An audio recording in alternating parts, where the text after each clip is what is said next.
तो चलिए आज का हमारा क्वेश्चन कक्षा 11वीं के रसायन विज्ञान से संबंधित है एवं कक्षा 11वीं के लिए अति महत्वपूर्ण है। तो चलिए अब हम जान लेते हैं औसत परमाणु द्रव्यमान एवरेज एटॉमिक मास क्या होता है। समस्थानिकों के परमाणु द्रव्यमान या फिर हम भार भी कह सकते हैं भिन्न भिन्न होते हैं।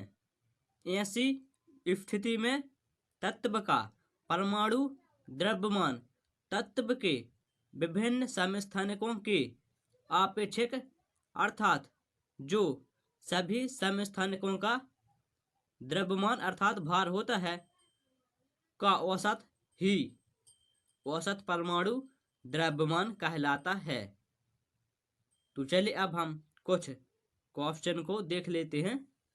तो हमारा क्वेश्चन ये है, क्लोरीन Cl के दो समस्थानिक होते हैं जिनकी आपेक्षिक बाहुल्यताएं और द्रव्यमान या भार इस सारणी में दर्शाए गए हैं।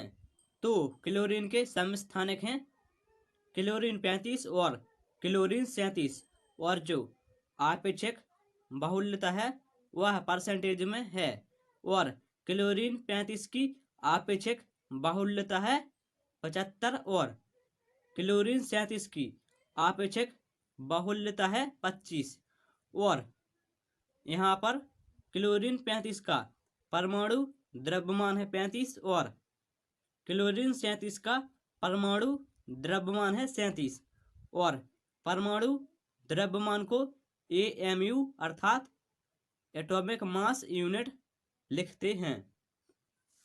तो चलिए अब हम इस क्वेश्चन को सॉल्व करते हैं। तो हम पहले यहाँ पर आंसर में लिखेंगे कि दिया गया है और सबसे पहले इस सारणी को बनाएंगे। तो मैंने नहीं बनाया है।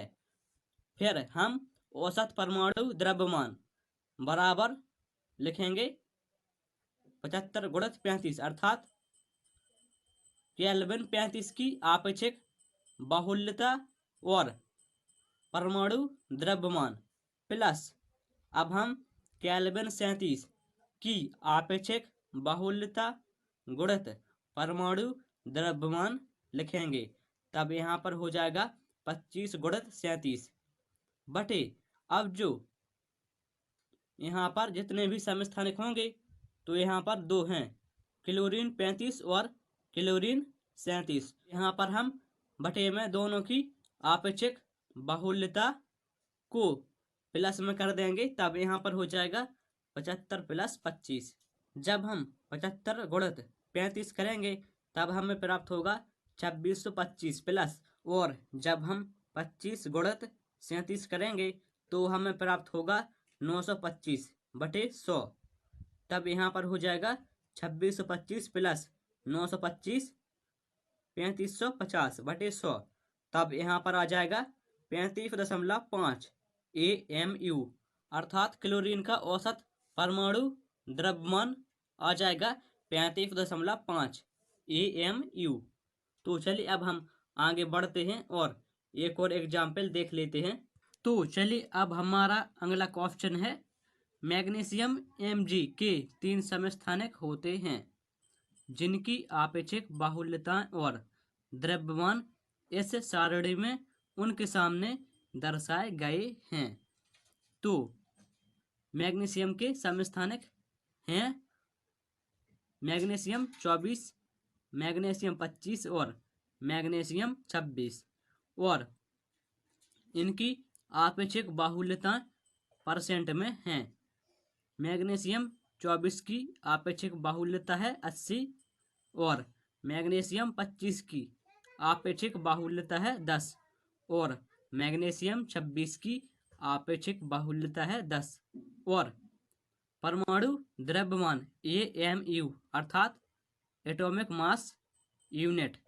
तो मैग्नीशियम 24 का परमाणु द्रव्यमान है 24 और मैग्नीशियम 25 का परमाणु द्रव्यमान है 25 और मैग्नीशियम 26 का परमाणु द्रव्यमान है 26। तो चलिए अब हम इस क्वेश्चन को सॉल्व करते हैं। तो सबसे पहले हम लिखेंगे दिया गया है और हम इस सरणी को बनाएंगे। तो यहाँ पर मैंने इस सरणी को नहीं बनाया है, डायरेक्ट ही सॉल्व किया है। तो आपको आंसर में इस सरणी को बनाना पड़ेगा। तो चलिए अब हम देख लेते हैं। औसत परमाणु द्रव्यमान बराबर 80 गुणित 24, अर्थात जो मैग्नीशियम 24 की आपेक्षिक बाहुल्यता है गुणित जो मैग्नीशियम 24 का परमाणु द्रव्यमान है, प्लस इसी प्रकार मैग्नीशियम 25 की आपेक्षिक बाहुल्यता गुणित परमाणु द्रव्यमान, अर्थात 10 गुणित 25 प्लस, और इसी प्रकार मैग्नीशियम 26 की आपेक्षिक बाहुल्यता गुणित परमाणु द्रव्यमान, अर्थात 10 गुणित 26 बटे, और यहाँ पर तीनों ही समस्थानिकों की आपेक्षिक बाहुल्यताओं का योग, अर्थात 80 प्लस 10 प्लस 10। तब यहाँ पर हो जाएगा, जब हम 80 गुणित 24 करेंगे तो आ जाएगा 1920 प्लस 250 प्लस 260 बटे 100। तब यहाँ पर टोटल आ जाएगा 2430 बटे 100। तब यहाँ पर आ जाएगा 24.3 AMU। तब हमें यहाँ पर मैग्नीशियम का औसत परमाणु द्रव्यमान प्राप्त होगा 24.3 AMU। इसी प्रकार हम और अन्य समस्थानिकों के भी औसत परमाणु द्रव्यमान बहुत ही आसान तरीके से ज्ञात कर सकते हैं।